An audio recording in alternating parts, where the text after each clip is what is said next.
Hello, everyone, and welcome, welcome to another episode of She Said, He Said. I'm your host, Rob. I have two very, very, very special guests here that I'm going to let them introduce themselves. Go ahead. Hey, I'm Neka. And I'm Wes. We Is have that what? a hot sauce bottle What? Yeah, Where? it's a pin. in your hand? That Neka and Wes. Neka being one of my closest friends. You might have heard me mention her in one of my past podcasts when we were talking about friends, having female friends when you're in a relationship, or the opinions of friends in your relationship, and that is her wonderful husband Wes. So I have a legitimate couple on here to talk about these topics. How was you all's week? Did y'all have a good week this week? Long and busy. I don't know. I gotta check my schedule. I forgot what this week was. The previous Oh, it was good. It was good. We had the first Monday off. Martin Luther King Jr.'s birthday. Yeah. That was off. Okay. I worked though. I did too. I did. You work too? Y'all don't get that day off? Nah, I work my other job. Oh, okay. You It know, was busy. Yeah. As always, well, we're adults, so We were adulting this week. yeah, that's a thing. All right, ladies and gentlemen, we have two topics we're actually gonna go over with. The first being one that my guest Neka came up with, which is an awesome one. Neka, go ahead and introduce your topic. Well, the topic is commonalities versus value in a relationship. I wish y'all could see her face. Okay, can you break down what a commonality is and what a value is for the people who may not know? So, upon meeting someone that you're interested in, or you decide that maybe you want to start dating, a lot of us go through this whole, oh, he likes this, she likes this, we have so much in common, and that's great. So that would be the commonality, just factual things that you both enjoy together. And then you have values, which are things that make you who you are, whether it's your goals or your religious background or your political stance, etc. So just kind of seeing the difference between how those things weigh in when you're choosing a mate. Mm-hmm. Wow, that sounds very sophisticated. So let us get into it. Me personally, let me think about my extensive background in dating. No, It's extensive. It's really not. I think you have to have a balance of both. Just thinking about me and my life and all the stuff that I'm into, the commonality piece, I think, for me is a bit more important than sorry, y'all can't see what I'm seeing. It's a bit more important than I think it would be for the average person, because I'm into nerdy stuff. Like, I'm into video games, I'm into anime, I go to comic conventions, I like DJing, so I'm into a lot of stuff that some people may think is quote-unquote childish, but I laugh when people say that to me, because I'm like, the video game industry is $1 billion industry. The comic book industry and entertainment industry is, they're $1 billion industry, so there's a lot of money to be made there. So for you to think it's childish, and so honestly, if I'm with someone, I would hope that she has some common interest with me there, because I haven't been with anyone who hasn't. My last girlfriend was a little bit of a gamer. She had a Nintendo Wii, and we would play games sometimes, but I would get frustrated. I had a Nintendo Wii too. I remember we used to play golf all the time. I still have a video of you playing golf. It was hilarious. You do? You were so serious. But yeah, for me, that's where the commonalities come in play, because I'm gonna need for her to understand why I'm up watching, Psychopaths at 2:00 in the morning when I can't sleep. I don't want her to think it's just like the Flintstones. It's a deeper storyline with anime. But values, whew, that's equally that's more important, because values are the things that are going to trickle down to your children. So, and yeah, I need to know that I'm with someone who has the right values and that they align with mine, because that can create a lot of conflict as well. Interesting.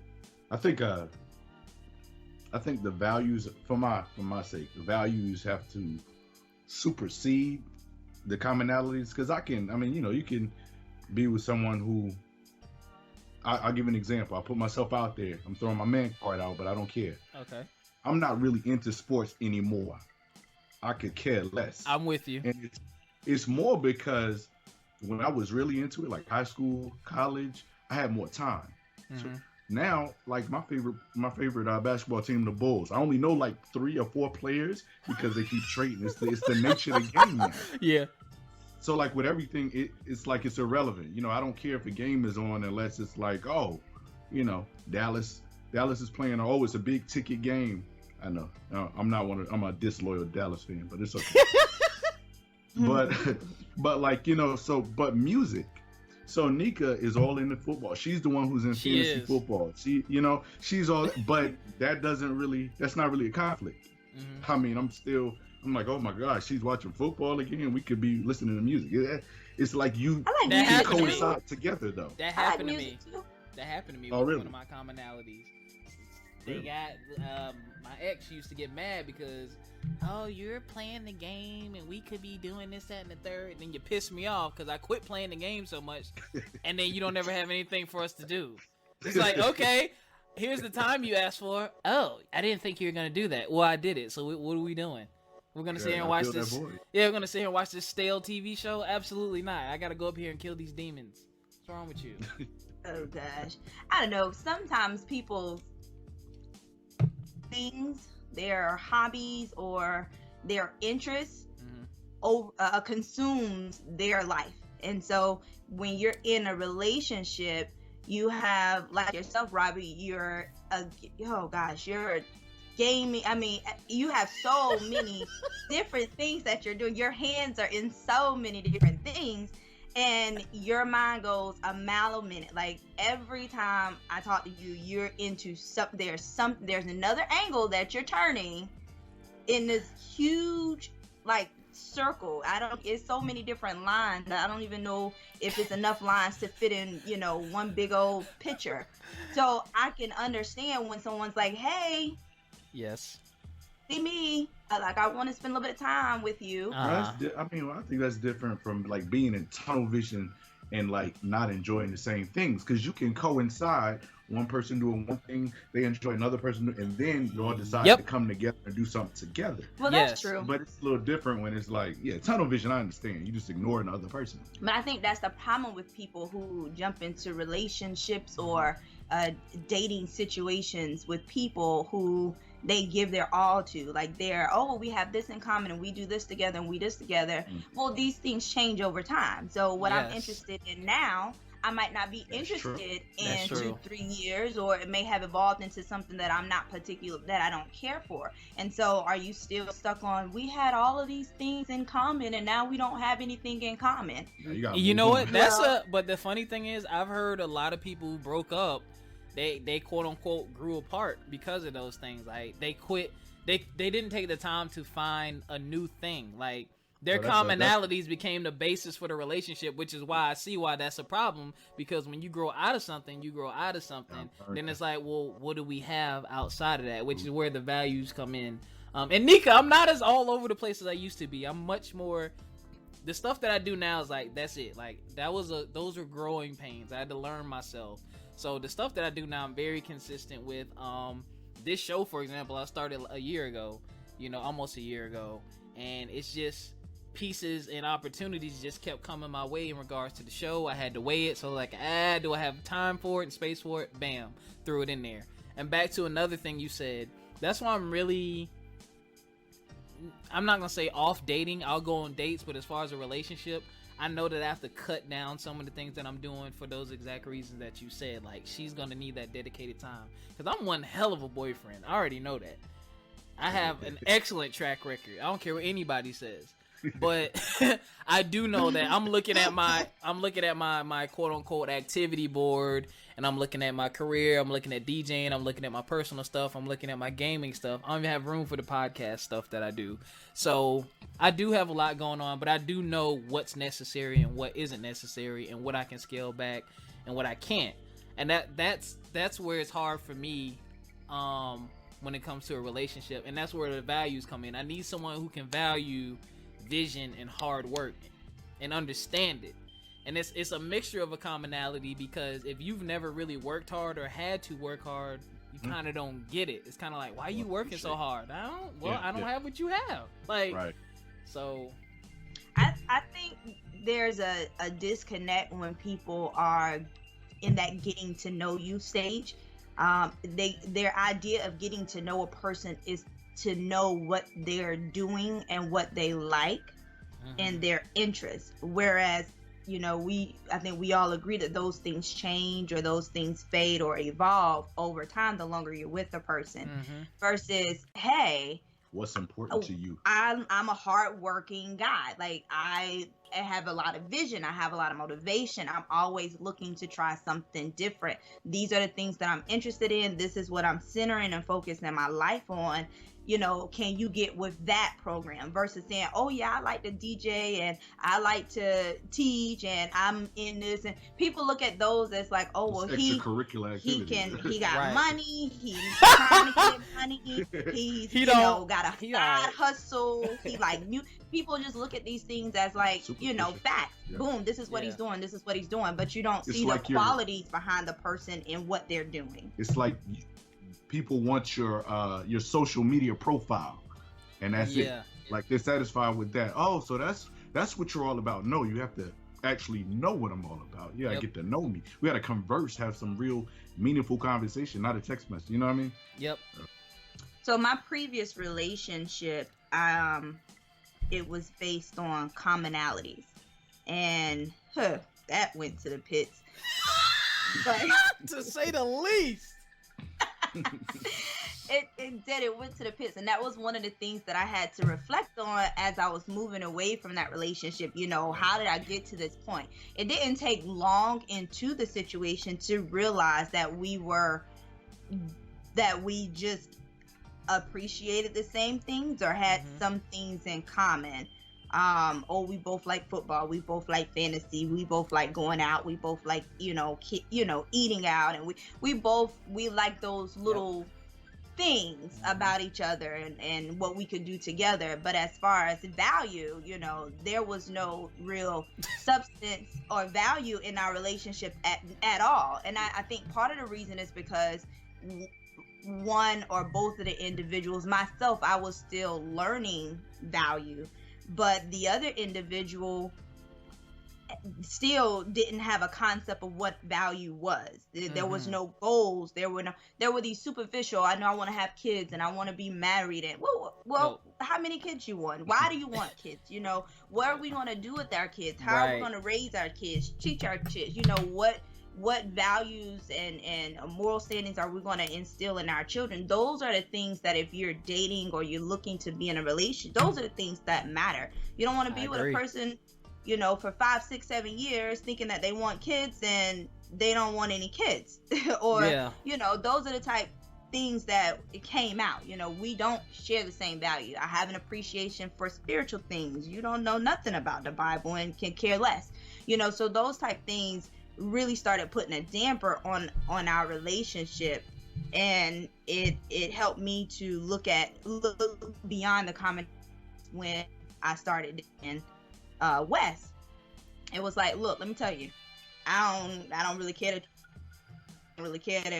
our favorite color together is green.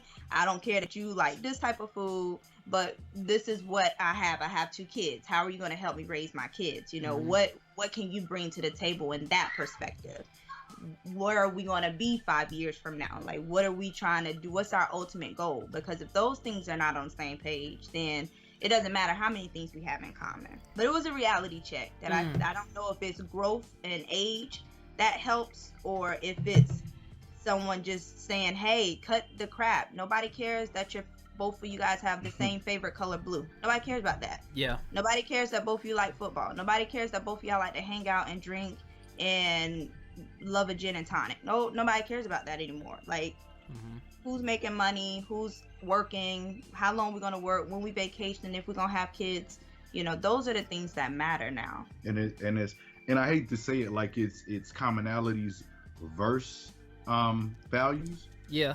But the more your values are, the more importance your values have, then the commonalities fade out. Because you can always see the superficial. This person's fly, they dress nice, they got a nice car, they doing this. But then when they get to a real house, do they cut the grass? Do they know how to fix anything? I mean, like, when things happen, are they really going to step up and be that man or woman, or are they just going to look nice? Oh, what are you going to do about it? You know what I mean? So you got to see what's really inside. What are you made of? You know what? I went through a lot of that, and it wasn't, what I found out wasn't pretty. But it's all a learning experience, all growth. But ladies and gentlemen, we have to take a quick commercial break. And after a word from our sponsors, we'll be right back. Don't go anywhere. All right, we are back. Y'all can hear me? Make sure we good. Yep. You know what? Next time I'm just gonna probably stop and do two separate. I don't know. Anyway, all right, we're back. So we were talking about commonality. Well, let's say commonalities and values, because they both play a part. But I think it's safe to say that values end up outweighing the commonalities. And the scary part about values, though, is I think some people hide them because they try to see what yours are first, or try to match them. It's like, yo, let me see what he's really like, and or they start asking them sideways questions. Because I mean, I'm a direct person, and I'm real. When I'm into someone, it's easy for me to read them. And one of the biggest giveaways I think women do all the time, they'll start asking you a lot of questions about something, which means they're either bothered by something or they just don't know how to come out and say that they got a problem with it. So that's one of the please give an example of that, Robert. Okay, so me and my ex I went to her church one time, and then we went to my church. My church was much further away from where we're living. Like, I'm talking like 25 minutes, like downtown. And so we're driving back. It's like, oh, do you like this church? I was like, yeah, my grandmother was a pastor. I went to this church every summer. Like, I grew up in this church. Like, when I go to church, this is where I go. I'm not really a church hopping type of person. It's like, oh, okay. Do you like the programs that they have? Yeah, they have great programs. I said I'm too busy to go to half of them, but yeah, they're great programs. Oh, okay. You're a member, right? Yes, I'm a member of this church. I'm like, so when I hear this, I'm like, okay. You're like, yeah, it's coming. So when we have kids, I was like, okay. So you can see our kids going to this church and see our family growing up in the church. And I was like, yeah, they have great programs for kids. They always take them on trips, this, that, and the third. Well, what do you think about the distance? I mean, it's kind of far. I'm like, what if the weather's bad? So I just stopped her. I'm like, yo, just ask the real question. Like, you asked me 85 questions to get to the real question. Your question was, her question ended up really being is, would you be open to changing churches or go to a different church? Did y'all mute? Uh-oh. Oh, okay. Well, yeah, she was basically wanting to know if I would be willing to change churches or go to a different church. And she was basically scared to ask me that. So that's one example of where a value comes into play, and it didn't cause an issue or anything like that, but I'm like, I'm open-minded like that. So she felt like I was set in stone because I went to this church growing up and stuff like that, that I would never leave it. And I'm like, no, I would look at our relationship and look at where we are and do what's best for the relationship. Because I do understand that that's difficult to drive all the way across town for programs and stuff like that when her church was closer and she was a bit more comfortable there. But that would have been a long, if we would have made it further down the road, it would have been a different conversation too, because I would have had to have a connection, at that church too. But there were other things as well, but that was just one that I could think of off the top of my head. Well, some people are more straightforward, so I don't know. That wouldn't have been an issue with certain people I've dealt with, but I forgot what I was about to add. I was about to say something, but I forgot it. The problem is people are not straightforward. You're right. People don't just come right out and say, right. Hey, I don't know if I'm gonna be comfortable with this situation, or I know this is what you like, but maybe we can find something together that we both like. I mean, people are I don't know if they're you have these people who will do anything to try to change the other individual in a situation, and then you have some people that are like the total opposite, yes that people. are so It's not the yes willing people. to change, or don't want to be labeled as trying to change the person, that they're not even willing to speak up and say, hey, I don't like this. So they just kind of go with the flow. And it's like, why are you complacent in your relationship? Like, if this is something that you don't like, or something that you would like to do differently, then say it. I mean, there's such a bad stigma with this. You trying to change me? I agree. Man up, get your life together. Nobody's trying to change you. And we're trying to do something together. It's something that I don't like. It's something I'm not comfortable with. I should be able to tell you that, and I should be able to say, well, if that's something that you want to do, then that's cool.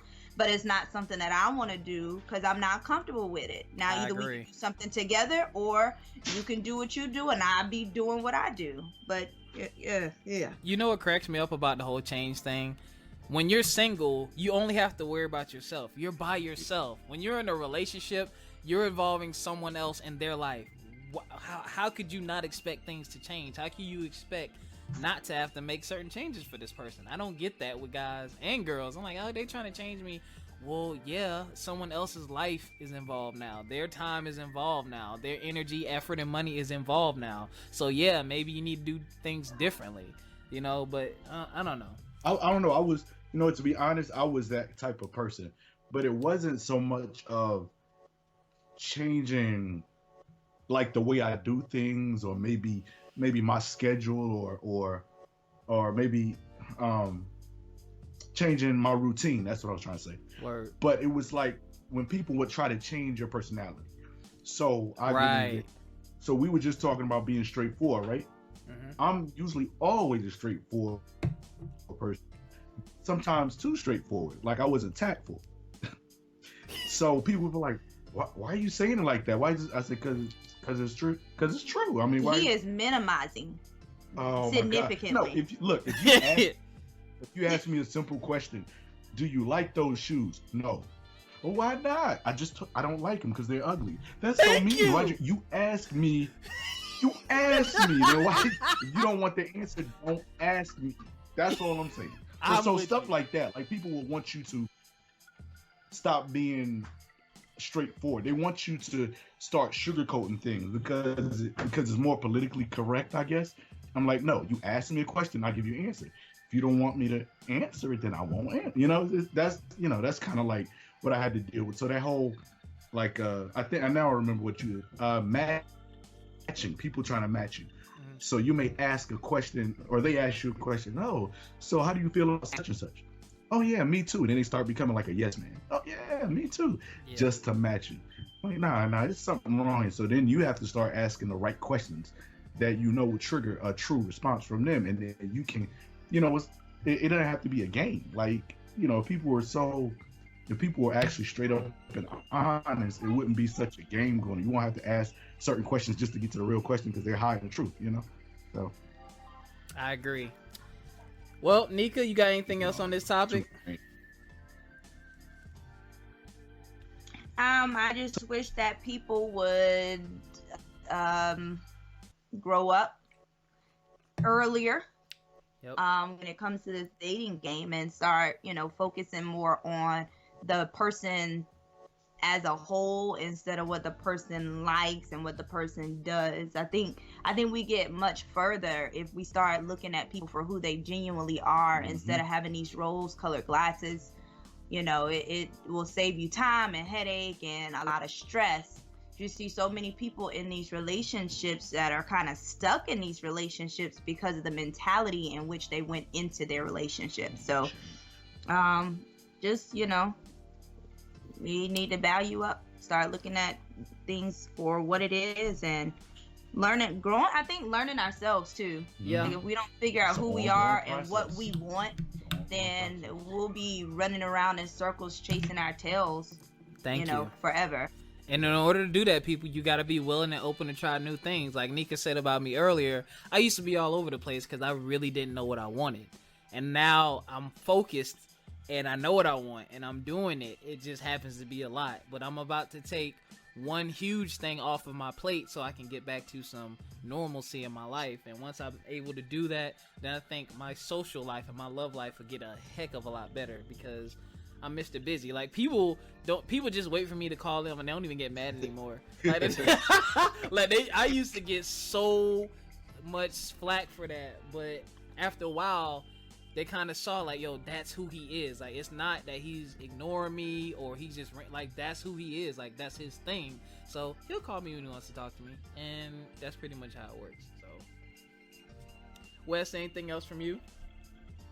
Yeah, I do have one last thing. So you have wait, to ask... hold on. Let's go ahead and knock out this last commercial break before we wrap it up. So, y'all, we're gonna give you another quick word from our sponsors, and we'll be back with you shortly. All right, and we are back. We were wrapping up. We just had Neka's wrap up about values and commonalities. Now we're going to hear from Wes before we get on out. All right, one last thing. So you have to ask, one value that's real important is unselfishness. What's your level of unselfishness? I think that's a common theme in any relationship. We're all selfish. I mean, we're all selfish, but how unselfish are you willing to forego your own personal comforts, interests, likes for the other person? Great. That's that right there, I think, is why my last relationship ended. Wasn't a bad ending. It was just an ending, and I think that was the biggest glaring issue. And I think there has to be, when it comes to that, there has to be balance, man. If you see somebody trying and making those sacrifices for you, and they ask the same of you, if you're not willing to do the same thing, or you recognize within yourself you're not willing to do the same thing, don't drag that person along any further. Like, that's you got to be willing to do that. Don't ask. And I hear this phrase, and it's funny, but don't ask someone to do something that you're not willing to do yourself. And I think when you hear that phrase, don't take it literal, but in a sense, this person is don't ask someone to put themselves in an uncomfortable position or to give up something for you if you're not willing to do that from them. It doesn't mean word for word, I want you to skateboard down this hill. It's like, you know what I mean? I think people take it like that, but that's, you hit the nail on the head. And that's one thing I've learned about myself. I'm a big giver. And I had to learn to scale that back a whole lot, because people will take. Oh, and then when I'm like, yo, can I have some? And it's like, you can get this crumb right here, though. So, all right, everyone. This has been another episode of She Said, He Said. I want to thank my lovely, lovely guests, Neka and Wes. Thank you so much. No problem. And we will see y'all next time on She Said, He Said. Peace. Peace.